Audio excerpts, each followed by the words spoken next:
something very special in his sack for you two.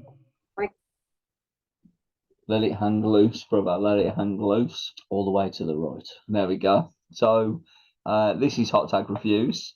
We're letting it loose. We're in person again. Yeah, we are. This is a nice feeling. It is still December, and this will go out after Christmas, though, won't it?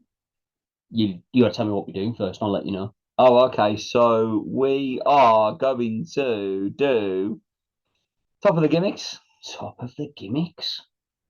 In that case, I don't know what's going to happen. Either Merry Christmas, Happy New Year, whatever comes.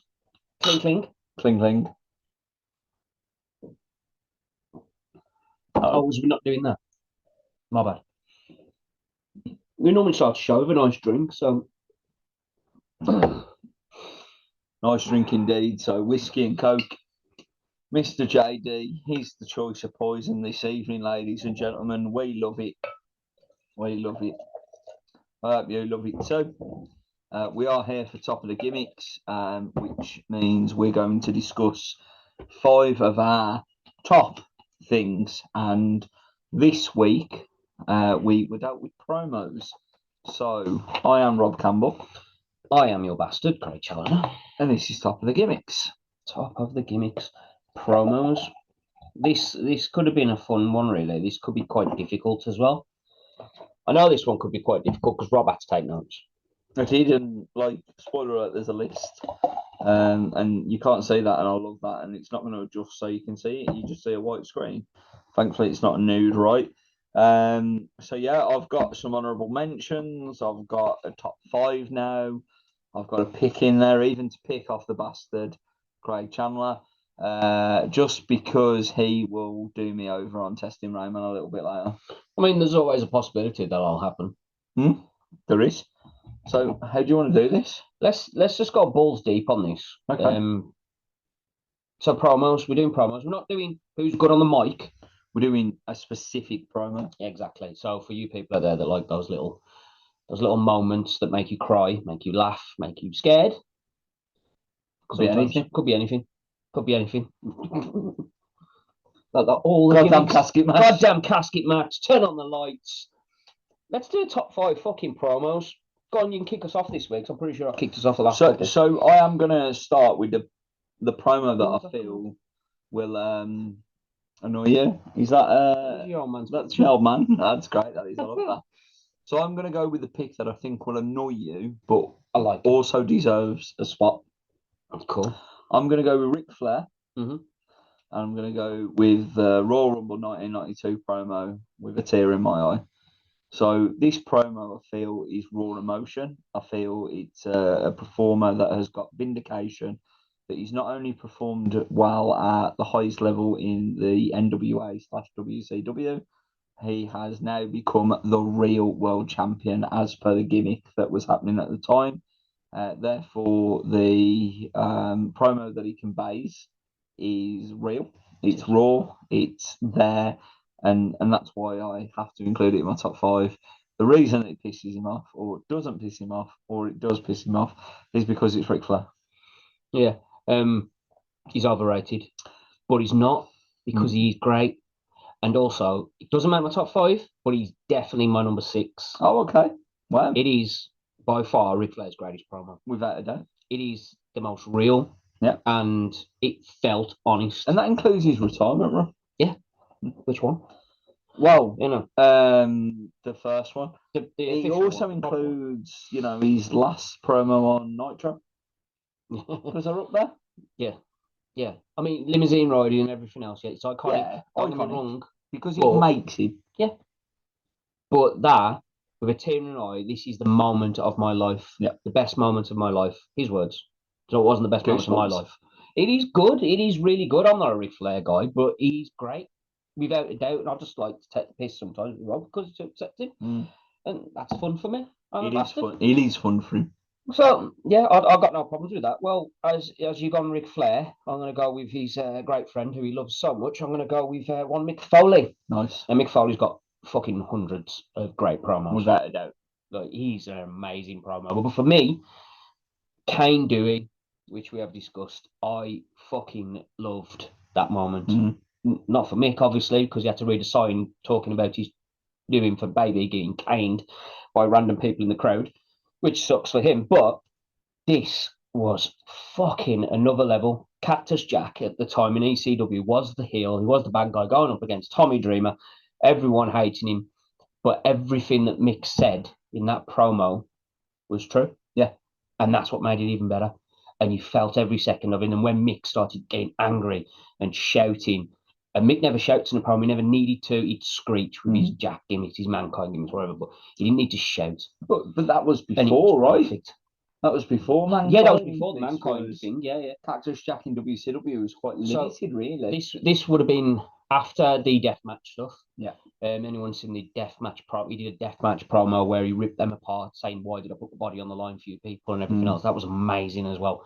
It's up there with it, and he loses his shit completely.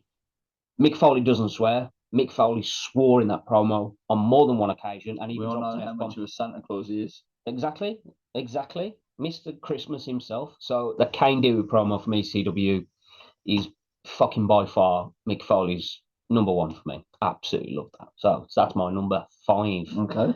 My number 4, however, falls on a little hard times, baby. It's iconic. If you will. He's wine and dined with kings and queens. He slept in alleys and ate pork and beans. I think the thing about this promo is it's so relatable to people. Yeah, it really is. This I suppose, really, I've looked at a bunch of different lists and stuff, and this is one of the promos that's on pretty much the top list of the lists. Yeah. Like, it is there. And I can see why. I mean, it's made my top 5, obviously, but it's so personal to every working man out there. Yeah. Son of a plumber. He worked 30 years to get what? Just a watch and a handshake and a goodbye. Like everything about it. Again, we're talking about emotion, like with Ric Flair being emotional, and it's real.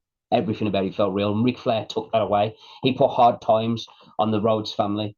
He put hard times, baby, on America by taking Dusty Rhodes out and taking him away from that thing that brought his family all the money and food and everything on their table. Amazing promo. And Paramore Hard Times is a fantastic song. Cool song. It doesn't make my top 5. It definitely makes my honourable mentions. Number 4 for me, I'm going to skip ahead to someone that I feel deserves to be here that's from the modern era of professional wrestling, which you know me, it's not something that I do very often. This is true. Spoiler alert, it's not CM Punk. Good. It's The Miz.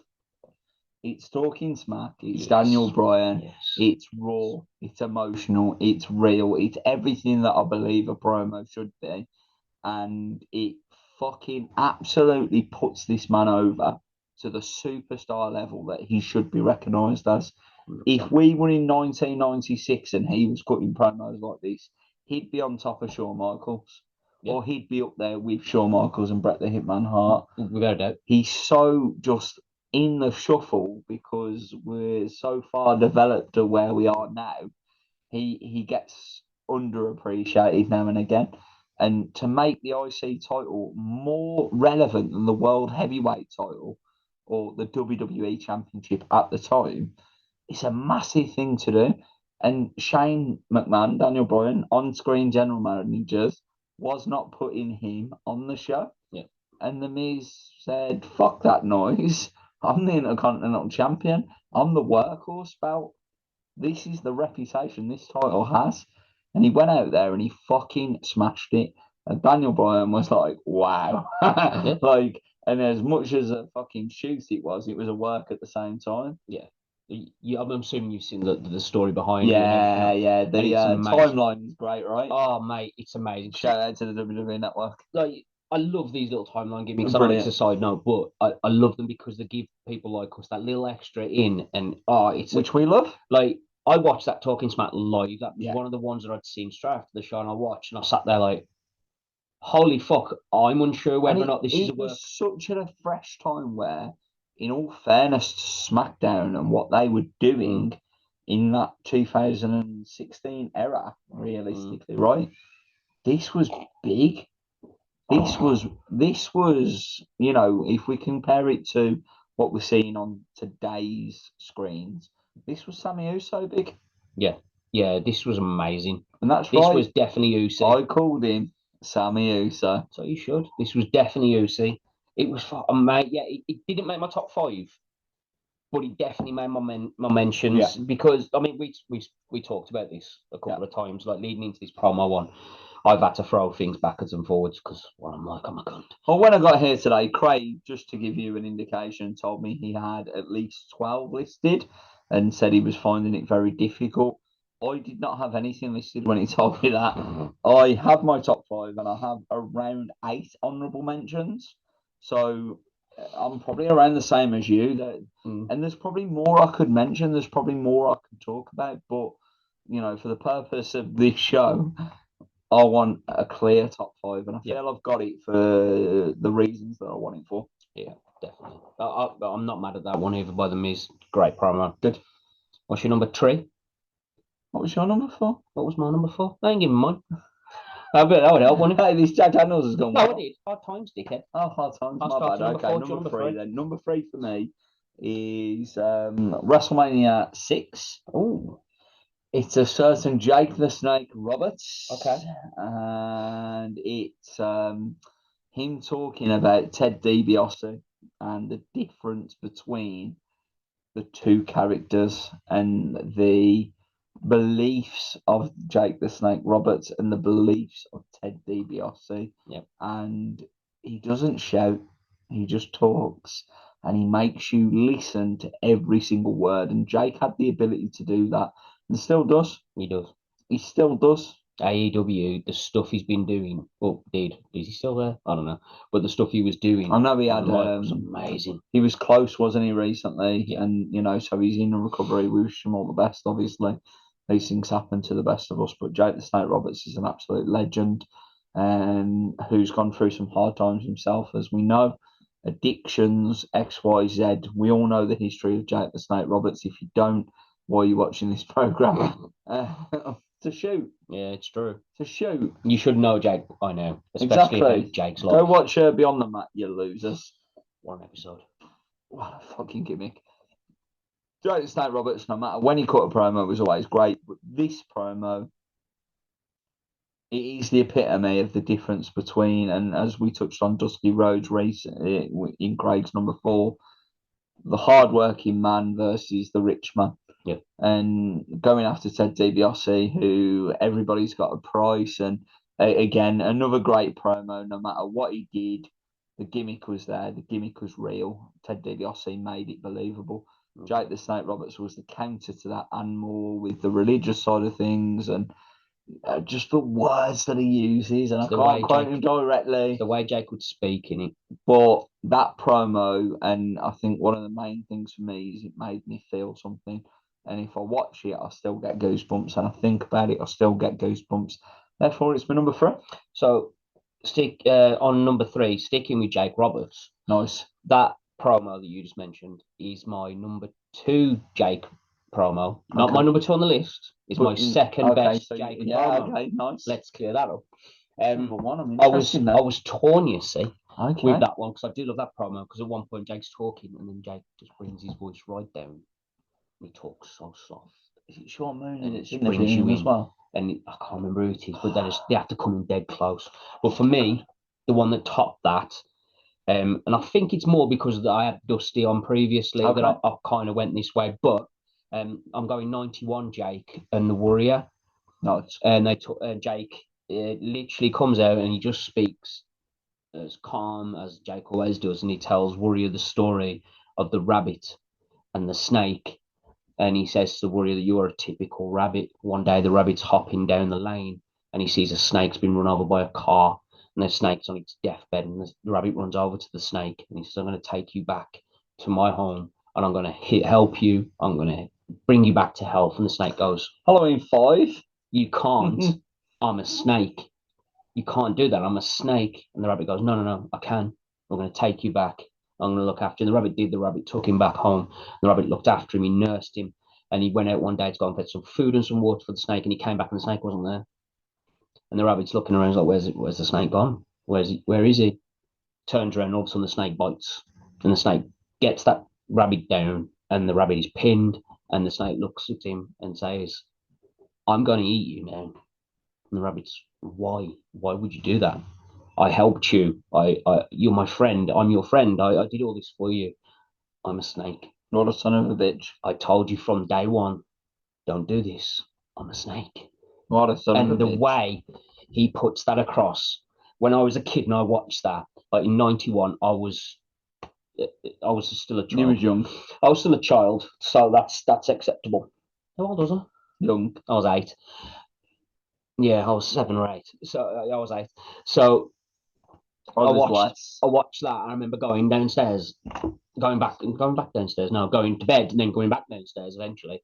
I turning to my dad and saying, "Dad, I heard this story last night," and it didn't scare me as such, but it just stayed with me. I love it. That story of the snake, and it was just amazing. And that's what a promo should do, man. It should bring some emotion inside you, and that Jake the Snake was amazing for that. So that's why Jake made my number 3. Well, number 2, Craig. With the rabbit and the snake. So my number 2, here we go. Top 2. My number 2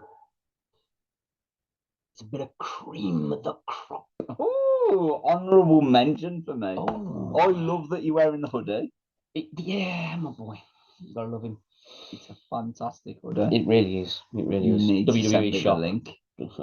No, I got this one official. This is a real straight WWE and you need shop. to send me the link. So shout out to WWE. Thanks for this. It's amazing. And you need to send me the link. And we'll send you the link. Thanks. Or send I'll send to Santa. That one, yeah. Caramel. Caramel Santas? Let me think. It's 2022. Yeah. Why not? Why can't there be a caramel Santa? Stop being racist. But yeah, cream of the crop. So Macho Man. Love it. That was a segue, right? Cream in coffee, caramel, Lattes, hard times, and everything else. Paramore. So, but yeah, Macho Man, as we know, he's definitely one of our promo guys, 100%.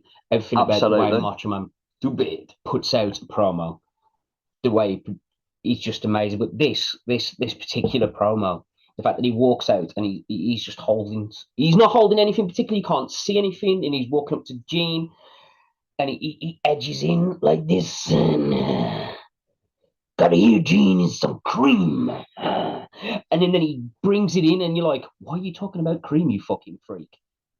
And it makes sense and it's magical. He's had 10 lines of coke and he wants to tell you that he's the cream of the crop. Like, everything about Macho Man doing a promo should not work, but because he's fucking insane. But you break he's not as insane as the Ultimate Warrior, and that's why it works. Well, he's also made a mention for me. He's made an honourable mention. Oh, the Ultimate Warrior. Bollocks. Yeah, he has. We'll get to that. Wow, I know why, actually. We're on the same page. Farewell speech, night before he dies, Monday Night Raw, after he gets inducted into the Hall of Fame. Without a doubt, definitely 100%. Deserves to be there. Those words will give me goosebumps for the rest of my life. I've just gone. Exactly, and we haven't even said them. Yeah. Let's get to Macho Man first. Finish with Macho Man first. So, that promo, Macho Man, when he's talking about the cream of the crop, everything will rise to the top and everything else, and it's the way he puts it across, his little hand movements with his little cream when he flicks it down, and he's dropping, and he points with his little finger. He don't point like a normal man. Pinky out. He's pinky out pointing. Booker T learned something right there. It's just, it's amazing. It is amazing. Amazing. Macho Man Randy Savage, what a fucking legend.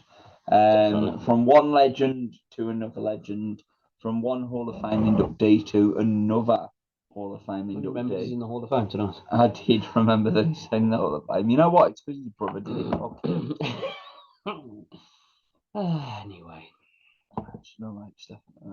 Anyway. Stephanie McMahon's pretty fit. Moving on. What we're gonna say is my number 2 from the one half of the Mega Powers. For the other half of the Mega Powers, I am going with Hulkamania. Hulkamania is making my top 5 of something. You might think, fucking hell, promos, Robbie. He was a pretty ropey promo because he used to go, what you gonna do, brother? What you gonna do? I'm not say your prayers. Take your vitamins. And I'm not referring to Babyface Hogan. Good. I am not referring to the man that carried the WWF in the late 80s, early 90s. I am referring to that theme music. I am referring to Bash at the Beach 1996, where the mystery man, who later was revealed as Hulk Hogan, turned his back on every wrestling fan in the world. Not the country, Nope, the world. world. Because this man was wrestling. You only knew wrestling because of Hulk Hogan if you were a casual fan. Yeah. If you liked wrestling, you knew who the Big Boss Man was. You fucking knew who Hakeem was. What? You know who the Warlord was because you were a wrestling fan. But if you were a casual wrestling fan who watched Thunder in fucking Paradise, who watched Rocky fucking 3, you knew who Hulk Hogan was. Yeah. And Hulk Hogan was professional wrestling. End of story. True. Yeah. So in 1996, when Hulk Hogan had no business being in professional wrestling anymore because his character was stale, old, and shit, he went, fuck you. Fuck all of you. I'm going to be a cunt. I'm going to be the leader of the New World Order. And Mean Gene did not know what to fucking do with his life. Kevin Nash and Scott Hall were living their best lives. And the shit that followed into that ring was incredible. And that he donned the black and white from there. And Hollywood Hogan was born, baby. And for good reason. Number 2. That's dead good. I also You like the promo that I've just got on it? Yeah, it was all right, wasn't it? It was really good. And I will add to that. I went I turned up at college for a couple of days. And while I was there, I met a chap there who was in the audience on that night. Yeah, but I should also mention that he's the same person who said his uncle he's working for NASA. So, pinch of salt and all. Okay. And this was a guy who went to college in Wolverhampton. It was Warsaw, so yeah. It was Warsaw. Even worse. Okay. So you made me manager, I'm a football manager. Mate, they're a great team. You just couldn't. Anyway, listen, if a certain company was still sponsoring them, I agree. But now that Poundland are sponsoring them, I'm not interested. They've gone up in the world now, haven't they? Anyway, our number 1. I'm going to go out on a limb.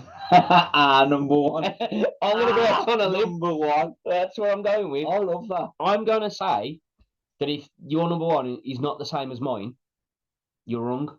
Okay, and then what are we betting here? What are we betting? Because we are betting, man. We are betting, man. Hand job? Okay.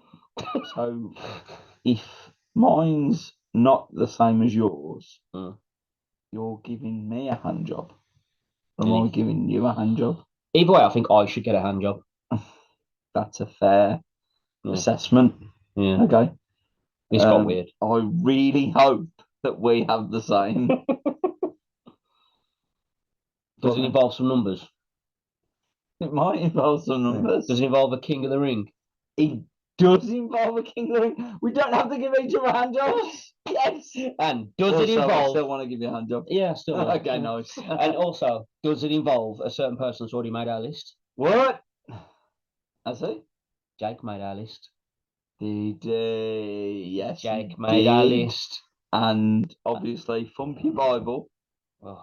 Say your prayers. Talk about your John 3:16s. Because Austin 3:16 said, I just whipped your ass. And that is our number 1. And I can confirm that it's mine. He can confirm it's his. Yep. And so it should be, because it is the most polarizing promo in the history of professional wrestling. Fuck your pipe bombs, you little marks. Austin started a trend.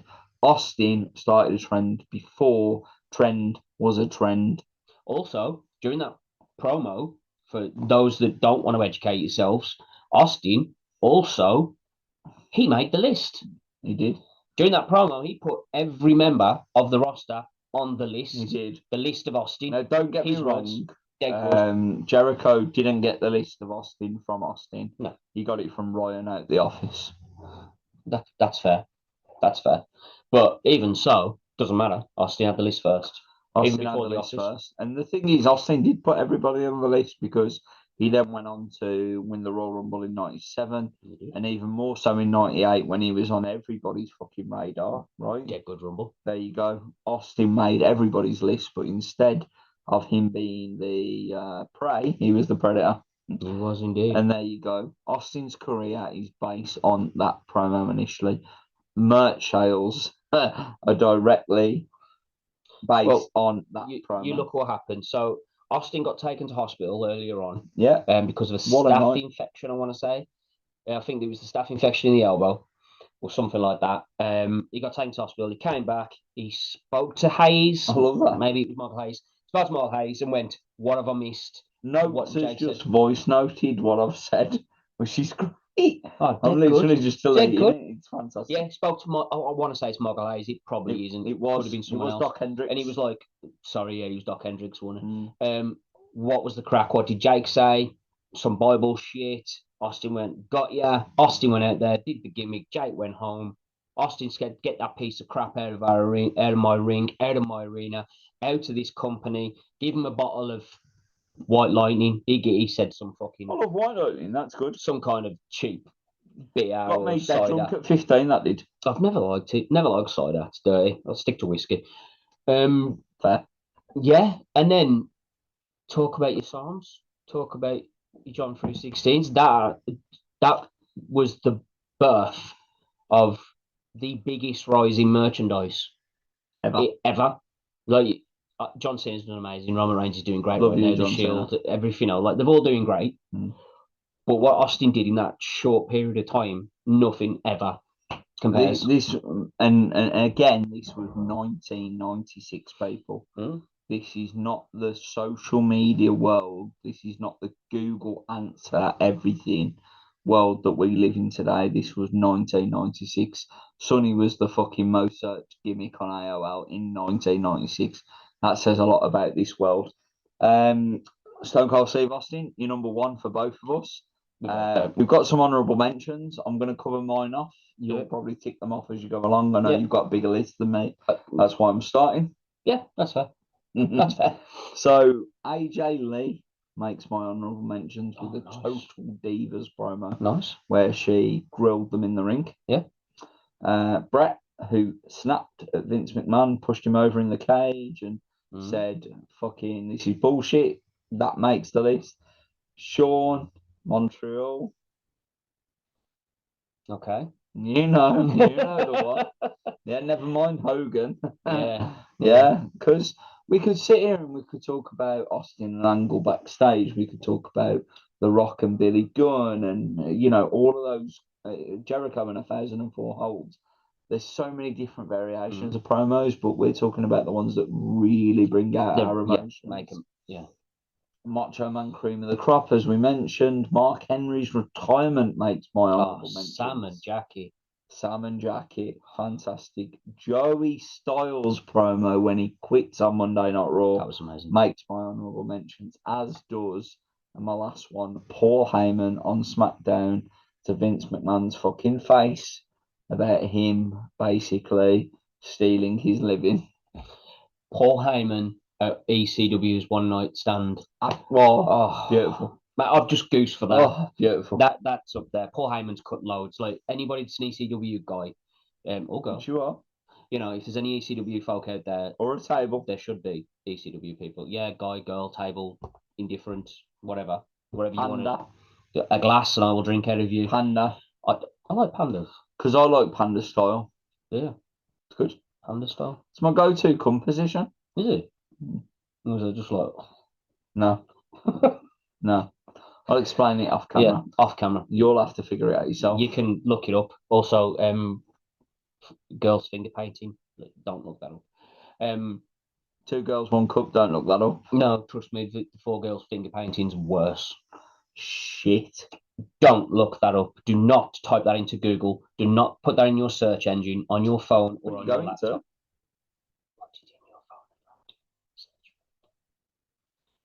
Anyway, Paul Heyman, ECW, like before all pay-per-views and everything else, he used to rally up the crowd. He used to rally up the boys. The locker room used to come out and fucking put their bodies on the lines and then go back and go, shit, I'm being paid for this. But they do it because the way Paul Heyman was so fucking good on that Check's mic. not going to cash tonight. We're just going to like cut out loads of these. I'm going to jump to the Ultimate Warrior though, like we mentioned that fucking Monday Night Raw. Beautiful. That was one of the nights Marie stayed up with me, which is very rare, and we watched it. And I watched it live. Not after WrestleMania. I am not a Paul Heyman. I am a Paul Heyman guy. I'm not a Warrior guy at all. Never liked him. Like in ring, like even as a child, even as a little me, I wasn't a Warrior guy. I didn't like him. But that little fucking go wank something else off, you fucking jumped up prick.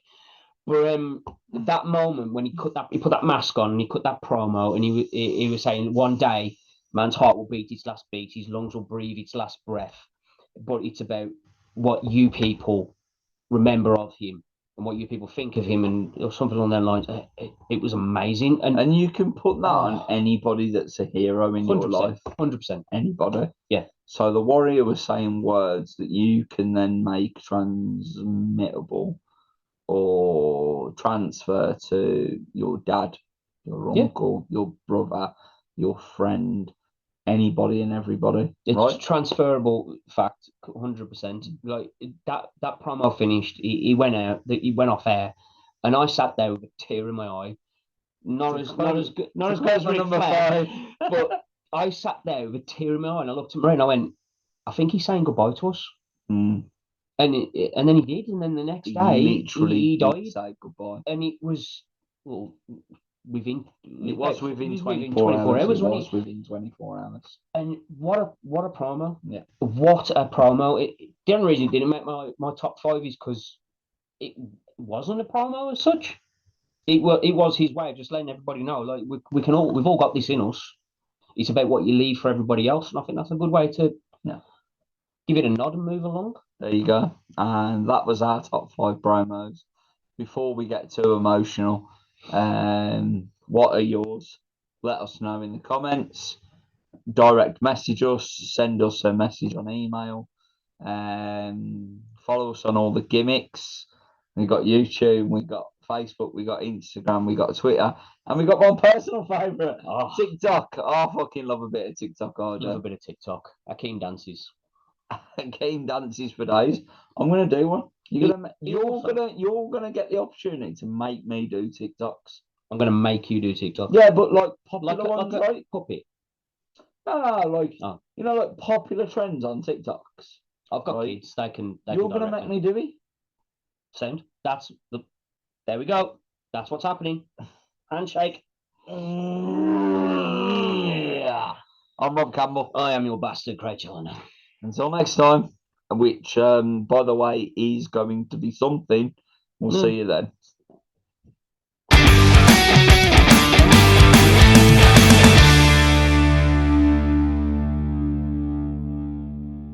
Merry Christmas, you filthy animal. And a Happy New Year.